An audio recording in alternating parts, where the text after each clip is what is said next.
제가 조금 앉아서 하겠습니다.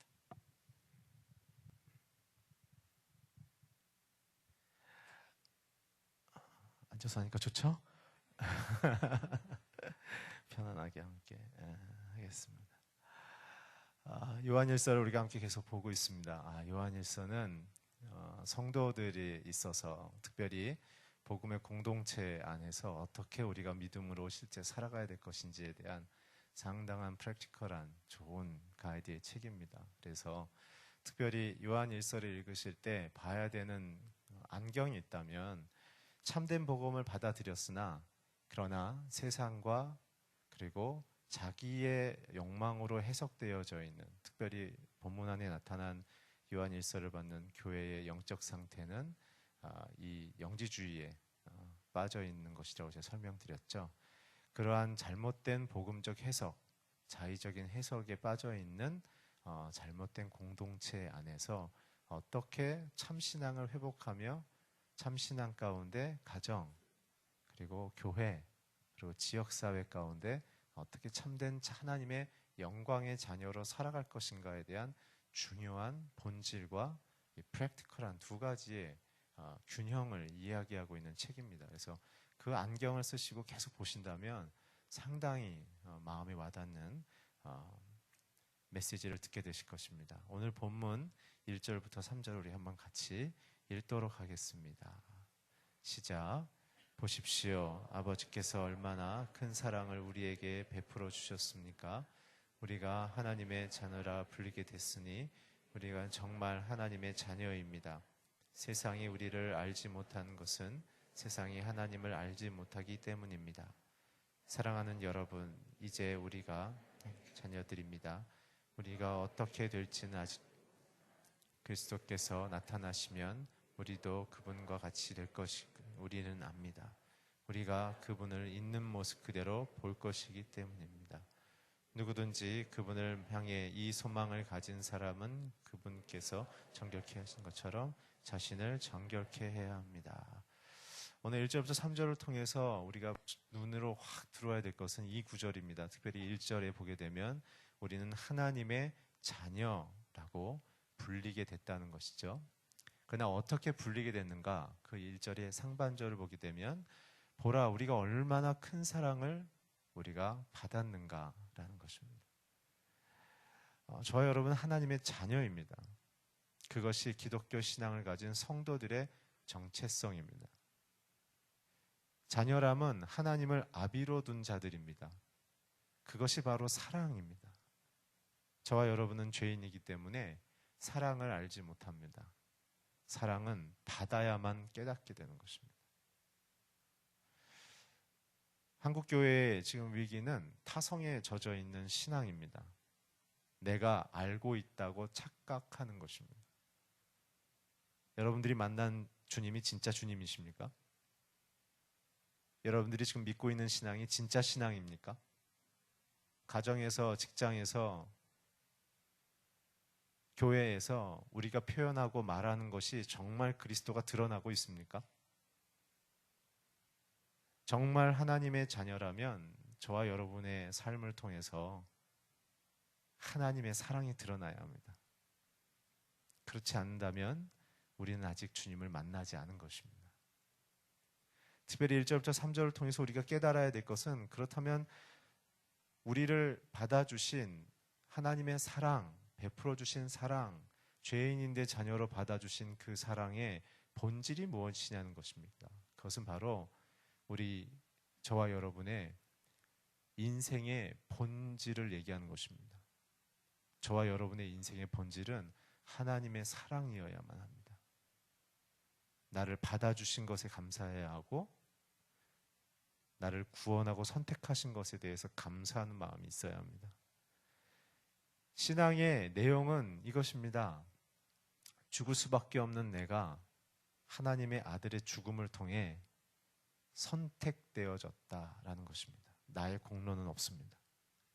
그래서 교회 안에 우리가 하는 봉사는 그 사랑에 감격스러워서 해야 되는 것이지, 우리가 하는 봉사, 우리가 갖고 있는 장로, 권사, 목사, 집사의 직분은 아무런 구원과 상관이 없다는 사실입니다. 그것은 거저받은 은혜인 것이죠. 오랜 신앙의 경력, 내가 갖고 있는 영적인 은사, 내가 경험한 영적인 경험, nothing, 아무것도 아니라는 것입니다. 정말 내 안에 하나님이 있냐는 것입니다. 정말 그 십자가의 사랑이 나를 오늘도 움직이고 있냐는 것입니다. 그것이 사도 요한의 울부짖음입니다. 그렇기 때문에 우리는 속고 있는 것이죠. 많은 헌금, 많은 봉사, 많은 참여, 많은 소속감, 많은 직분, 많은 경험, 그것이 마치 나를 만들고 있다고 착각하고 있는 것입니다. 나를 나되게 하는 것은 사도 바울의 고백처럼 오직 그리스도뿐이십니다. 우리가 붙잡아야 될 것은 험한 십자가입니다. 고난 속에서도 그래서 기뻐할 수 있는 이유가 바로 그리스도의 십자가로 내가 살아났다는 그 이유 하나인 것입니다. 그 외에는 다 버리십시오. 사단의 유혹에 빠지게 되는 달콤한 덫입니다. 저와 여러분은 오늘 여기도 나와 있죠. 2절에 보게 되면 우리가 어떻게 될지는 아직 모르지만 이건 무엇입니까? ongoing. 우리는 아직 구원을 이루어가는 자들이다라는 것입니다. 오해하지 마십시오. 하나님의 구원은 완전하십니다. 그러나 구원을 받아낸 저와 여러분의 삶은 여전히 불완전하죠. 9절을 보시면 함께 9절을 읽을까요? 제가 읽어드리겠습니다. 누구든지 하나님께로부터 난 사람은 죄를 짓지 않습니다. 그 사람 안에 하나님의 씨가 있기 때문입니다. 그는 하나님에게서 났기 때문에 죄를 지을 수 없습니다. 이 구절은 성경상의 난제 구절입니다. 왜냐하면 저와 여러분은 구원 받으셨죠? 근데 오늘 또 저와 여러분은 구원 받았지만 죄를 짓고 있기 때문에 그렇습니다. 우리는 몇 주 전에 배웠던 것처럼 어린아이와 같은 신앙이기 때문에 자라가는 중인 것입니다. 아직 우리는 어떻게 될지 모릅니다. 하나님의 사랑의 구원은 완전하지만 사도 바울의 고백처럼 너희가 두렵고 떨림으로 너희 구원을 이루라 말씀하신, 경계하며 근신하며 깨어있으라 말씀하셨던 이유가 하나님의 구원은 완전하지만 우리는 죄에 언제나 유혹받을 수 있는 약한 존재이다.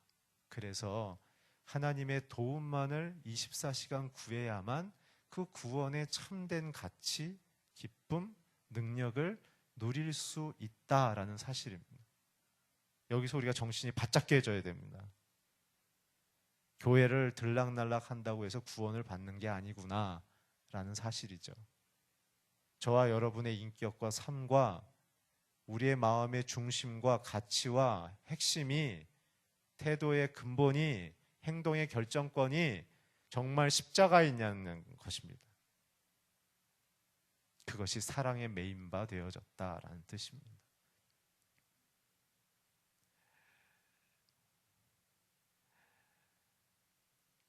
그래서 사랑이란 그리스도인들이, 특별히 신앙 공동체인 가정과 교회가 반드시 실천해내고 이행되어져야만 하는 본질입니다.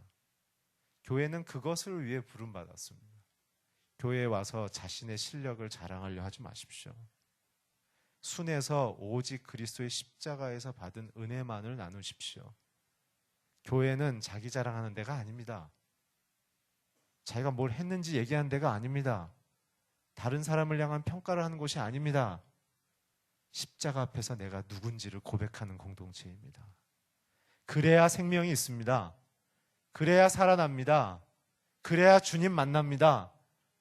그래야 내가 빛 가운데 자녀로 섭니다. 그것이 하나님의 사랑입니다. 하나님의 사랑은 성도가 그리스도 예수 안에서, 특별히 십자가의 은혜 안에서 당연히 가져야 되는 결과와 인격과 행동입니다. 당연히 가져야 되는 결과와 인격과 행동이 사랑입니다. 그래서 하나님은 사랑이다라고 본체를 얘기하신 거죠. 구약에 보면 이러한 하나님의 사랑의 깊이를 모든 사람들을 통해서 보여주고 있습니다. 그 중에 대표적인 세 사람을 언급해드리면 첫 번째는 야곱입니다. 야곱은 하나님의 선택을 받은 걸 알았지만 자기의 성공, 자기의 신화, 자기의 인정 욕구를 얻기 위해서 하나님이 부르신 복의 길을 떠나 자신의 노력과 성취의 길을 떠났죠. 그러나 그가 경험했던 건 무엇입니까? 결국은 수십 년간 최선을 다해서 벌은 부와 명예를 형의 위협 하나로 하룻밤 사이에 다 잃어버리는, 그래서 이제는 목숨을 내놓아야 되는 위험스러운 남자를 보여주는 것이죠. 그랬을 때 하나님이 베풀으신 사랑은 무엇입니까?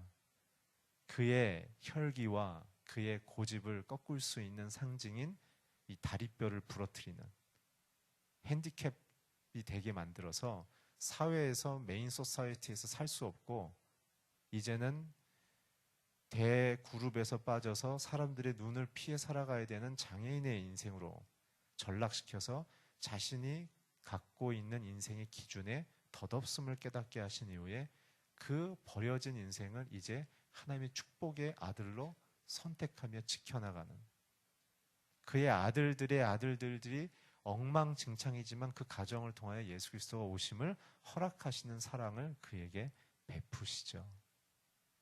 소망을 가집시다. 하나님의 사랑은 우리의 완성과 완벽함에 있지 않습니다. 하나님은 우리의 인생에 성취에 있지 않습니다. 내가 하나님의 사랑을 붙잡느냐 안 붙잡느냐의 문제이죠. 아니, 그것도 떠나서 주님은 우리를 붙잡고 계십니다. 두 번째는 호세아입니다. 쉽게 말하면 제가 가정 세미나 때도 설명드린 것처럼 목사가 율랑 여성과 결혼한 모델을 통해서 하나님의 사랑이 버려진 인생, 자신의 육체의 욕망, 야곱은 사회적인 욕망을 쫓았던 남자라면 육체의 욕망을 쫓고 있는 인간의 군상인 여성을 통해서 하나님의 사랑의 용납을 보여주시는 거죠. 다른 남자와 자도 또 데려와서 씻기고 아내로 삼아주고, 다른 남자와 자도 또 데려와서 씻기고 아내로 삼아주는, 세상과 간음해버린, 세상의 가치관과 경제관과 세상의 명예와 성공에 하나님의 도움 없이 살아가는 인생들을 향해서도 하나님 끝까지 붙들고 사랑의 추격자로 쫓아가시는 그 사랑, 그 사랑을 보여주시는 것입니다. 세 번째는 엘리야입니다. 영적인 리더들도 번아웃이 되게 되어지면 하나님을 저주하며 부르심을, 사명을 받은 성도들조차도 자신의 인생의 지침과 상함과 실패 경험을 통해서 무너져버린 자기의 인생 가운데 하나님을 원망하며 도주한 그 인생을 향해서도 끝까지 추격하시면서 그들이 쉬게 하고 먹게 하고 마시우게 하면서 다시 그들에게 인생의 사명을 회복시키시는 하나님. 진짜 하나님의 사랑을 만나시길 바랍니다. 자기가 찾고 이거 되면 나 성공한 사람이야 라고 기도하는 그 기도를 버리시고 정말 선하신 하나님께서 내게 어떤 일을 행하길 원하십니까? 라고 기도하는 그 사랑 앞에 선 성도들이 세상을 이기며 독수리가 날개치며 하늘을 오를 수 있는 힘을 얻는, 권능을 얻는 줄 믿으시기 바랍니다. 그 사랑이 우리를 살리는 사랑입니다. 그러나 우리의 문제는 무엇이냐 하면 하나님의 자녀들로 일컬음을 받으면서 우리는 그런 사랑 앞에 목 놓아 가난한 마음으로 엎드려지는 것이 아니라 우리는 무엇이 옳은지 무엇이 그른지를 심판하는 자의 마음이 크다는 사실입니다. 하나님의 진리를 옳고 그름의 문제로 가지고 가는 것이죠. 교회 안에서도 저 사람 왜 저래? 왜 저렇게 하는 거야? 자기가 심판자가 되는 거예요. 가정 안에서도 마찬가지예요. 직장 안에서도 마찬가지예요. 하나님의 진리는 옳고 그름의 문제가 아닙니다. 사랑의 문제입니다. 진리의 문제입니다. 생명에 이르게 하기 위하여 그를 죄로부터 어떻게 건져낼 것인가? 내 목숨 다하기까지 저와 함께 하겠다. 그게 진리입니다. 그래서 하나님의 자녀로 일컫는 자들의 특징은 사랑하는 대상을 위하여 자기를 희생하는 자들입니다. 정말 그리스도를 잘 닮은 성도들의 공통점은 자기 자랑하지 않습니다. 사람들을 향하여 어떤 것도 주장하지 않습니다. 그냥 그 사람이 진리, 하나님을 만나기 위해서 자기를 내어주는 사랑을 하고 있습니다.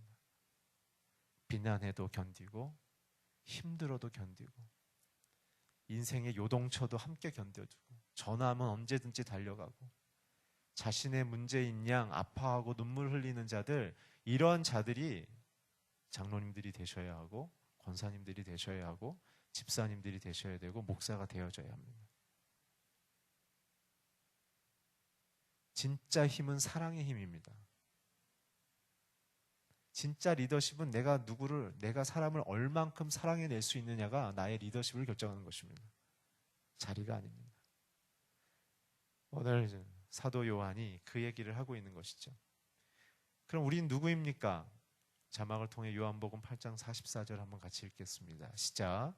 너희는 너희 아버지인 마귀에게 속해 있고 너희는 너희 아버지가 원하는 것을 하고자 한다. 그는 그 안에 진리가 없기 때문에 진리 안에 서지 못한다. 그는 거짓말을 할 때마다 자기의 본성을 드러낸다. 이는 그가 거짓말이며 거짓말 아집이기 때문이다. 우리는 본질상 진노의 자녀였다는 사실이에요. 그렇지만 우리를 받아주신 그 사랑 안에 우리는 회복됐다는 사실입니다. 여기에서부터 복음은 시작됩니다. 이게 고백되지 않으면 우리는 십자가까지 가기 어렵습니다. 가난한 마음을 갖기 바랍니다. 그렇다면 사랑은 무엇입니까? 고린도전서 13장 1절부터 7절을 우리가 자막을 통해서 좀 길지만 같이 읽겠습니다. 시작. 내가 만일 사랑의 언어와 천사의 말을 한다 할지라도 내게 사랑이 없으면 울리는 징이나 소리나는 그가리와 내가 만일 예언하는 은사를 가지고 있고 모든 지식을 알고 또 산을 옮길 만한 믿음을 갖고 있다 할지라도 내가 사랑이 없으면 나는 아무것도 아닙니다. 내가 만일 가진 모든 것을 물 불사르게 내어주라도 내게 사랑이 없으면 나는 아무 소용이 없습니다. 사랑은 오래 참고 사랑은 지게하지 않으며 자랑하지 않으며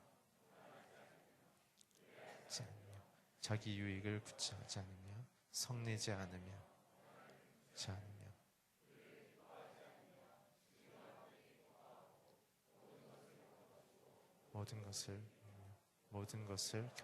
모든 것을 견딥니다. 아멘. 이게 저와 여러분이 되기를 축복합니다. 사랑이 없으면 어떠한 능력, 선지자적인 능력과 그 행위도 아무 의미가 없다는 것입니다. 믿음, 소망, 사랑 다 중요한데 그 중에 제일은 사랑이다. 하나님은 사랑이시다. 오늘 본문을 통해 저와 여러분이 꼭 붙들어야 될 것은 나는 누구냐입니다. 나는 누구인가? 오늘 이 사랑이 저와 여러분이 되어져야 합니다. 오늘 내 남편에게, 내 아내에게, 내 자녀에게 오늘 큰 일을 행하는 것을 목표로 기대하지도 않고 너 서울대 가야 된다. 그럼 너 뭐 잘 된다. 이게 사랑이 아니라는 거예요. 네가 사회에서 중요하고 높은 자리에 올라가야 너 진짜 큰 하나님의 사람이 될 수 있어. 아니라는 거예요. 그게 목표가 되는 순간 사랑이 아니라는 거예요. 남편을 향한 기대감, 아내를 향한 기대감, 어떤 놀라운 일을 기대하는 것, 그것이 사랑이 아니란 거예요. 사랑은 뭐라고요? 오래 참는 거예요. 그리고 친절한 거예요. 와서 나를 막 찔러도 젠틀한 거예요. 그리고 사랑은 시기하지 않는 거예요. 시기는 남이 가지고 있는 것을 내가 갖고자 하는 게 시기예요. 내가 가질 수 없는 것을 갖고자 하는 게 시기예요. 자랑하지 않아요. 자랑한다는 건 내가 심판자로 쓴 거예요. 남편보다 더 높고 싶은 거예요. 아내보다 더 높고 싶은 거예요. 이게 아담의 정신이에요. 하나님 없이 살아가는 자들은 자랑하고 싶어 합니다. 여러분들이 말 속에서 자기 자랑이 사라지기 바랍니다. 하나님만 높이길 바랍니다.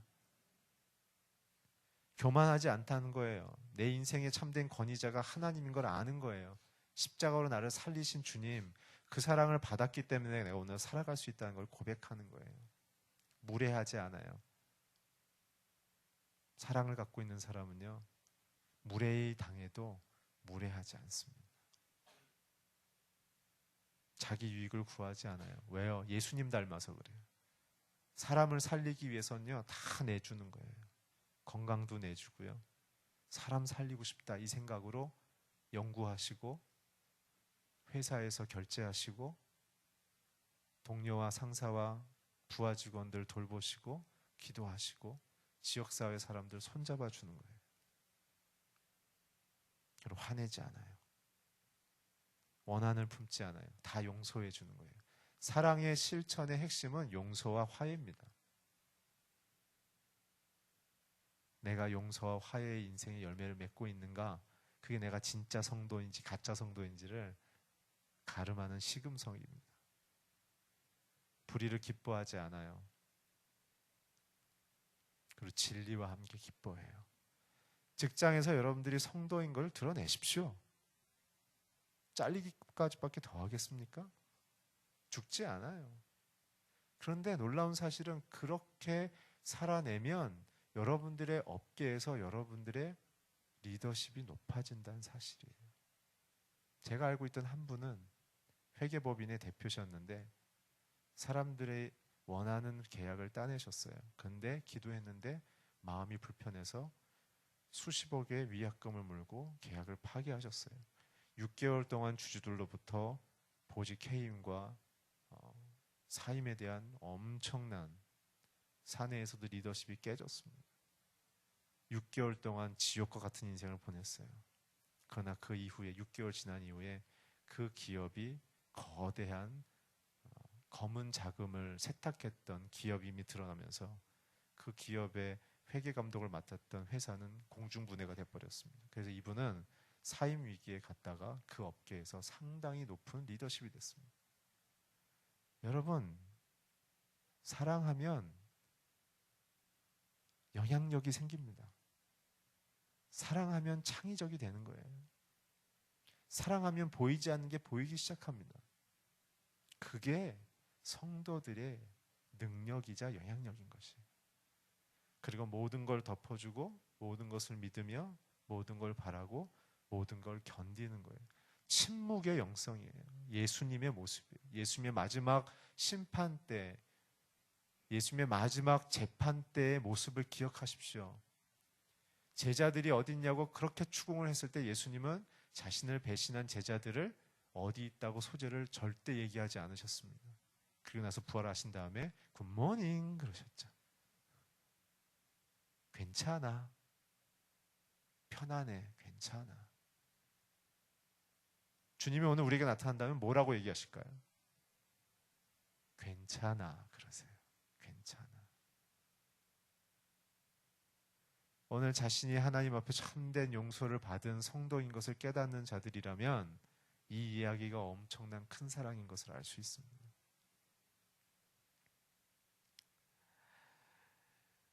그래서 사도 요한은 지지난주 본문에 의하면 이러한 사랑을 곡해하는 잘못된 사람들을 적그리스도라라고 얘기할 정도로 이 사랑에 대한 본질과 해석에 대해서는 아주 중요하게 생각했습니다. 여러분, 성도들이 교회에 나와서 우리가 기도하며 추구해야 될 본질은 자신의 영광과 명예와 자기 확신과 성공이 아닙니다. 그리스도의 사랑입니다. 그래서 그 사랑을 받은 저와 여러분을 통해서 세상을 치유하고 변화시키길 원하십니다. 우리를 세상의 리더자에 세우길 원하시는 그 핵심의 본질의 그 능력은 세상을 사랑하시는 그 마음이신 겁니다. 그 마음에 그리스도의 심경을 돌아간 자들로 하여금 세상을 변화시키는 사회적인 리더십을 허락하시는 겁니다. 여러분들의 마음이 뜨거워지길 바랍니다. 십자가 때문에 견딜 수 없는 사랑의 감격이 일어나기를 축원합니다. 그거 하나만으로 기뻐하기를 주 예수 그리스도의 이름으로 부탁드립니다. 그것입니다. 그것입니다. 그래서 주님도 얘기하신 겁니다. 내가 너에게 새 계명을 주노니 너희가 서로 사랑해라. 이로써 세상이 너희가 내 제자인 줄 알아보겠다. 우리가 사랑하면 세상이 우리를 참된 영광의 자녀로 알아본다는 사실이에요. 한국교회가 돌아가야 될 자리입니다. 왜 세상에서 교회가 수고하고 애썼는데 왜 존경을 못 받습니까? 이 참된 사랑을 놓쳐서 그렇습니다. 교회 안에서 내가 누군지를 자꾸 증명하려고 있기 때문에 그렇습니다. 그게 아니라 우리는 우리 자신을 버리는 거예요. 주님 때문에 내려놓는 거예요. 그래서 그 영광의 주님의 옷을 입는 거예요. 그래서 나는 지워지고 나를 사랑하신 그리스도의 그 영광의 사랑이, 온 우주의 주인이신 영광의 그 사랑이 나를 통해 선포됨을 통해 인간 아무개가 사라지고 창조주여 구원자여 통치자인 그분이 나를 통해 드러나는 영광의 인생이 되는 것입니다. 그 인생을 사모하시기 바랍니다. 그래서 우리를 빛의 자녀라고 얘기한 것입니다. 하나님의 사랑을 모르는 자들은 주님을 모른다, 오늘 얘기했죠. 그러나 너희들은 그리스도의 사랑을 알았기 때문에 너희가 하나님의 사랑을 안 것이 아니냐. 너희는 그래서 빛의 자녀다. 하나님을 선전하러 너희를 불렀다. 세상을 향하여 영광의 리더십으로 부르셨습니다. 우리 자회원들에게 축복합시다. 당신은 영광의 리더입니다.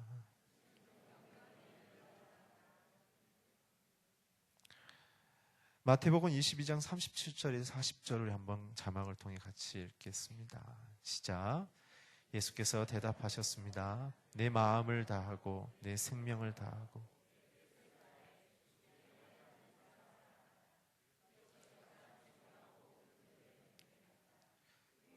제 계명도 이와 같다. 내 이웃을 내 몸처럼 사랑하여라. 모든 율법과 예언자들의 말씀이 이 두 계명에서 나온 것이다. 주님이 우리에게 요청하신 것, 여호와 하나님께서 구약에서부터 우리 요청하신 것, 하나님을 사랑하고 이웃을 사랑하라. 사랑입니다. 사랑. 기독교의 핵심 코어는, 코어 밸류는 사랑입니다. 그거 외에는 없습니다.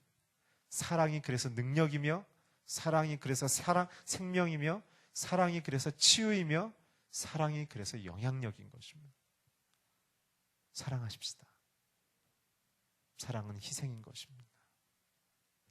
그래서 우리는 변함없는 하나님의 사랑을 받는 것만으로 감격하는 것입니다.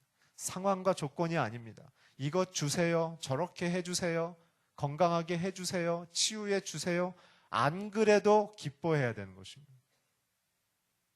상황 때문에 하나님이 누구인지를 아는 게 아니라 상황에도 불구하고 하나님이 누군지를 고백할 수 있어야 합니다. 그게 참된 신앙입니다.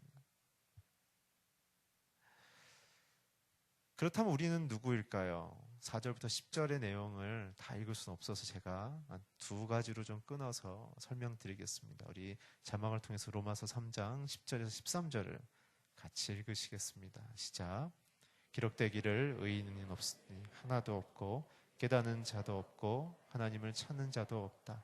모든 곁길로 행해 다 쓸모없게 됐다. 선을 행하는 자가 없으니 하나님도 없다. 그들의 목구멍은 열려있는 무덤이요 얼만 이싸우며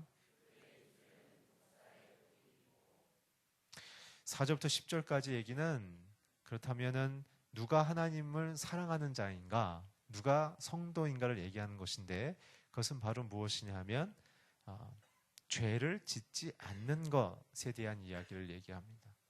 그러나 우리의 현실은 죄의 영향을 받고 있다는 사실이죠.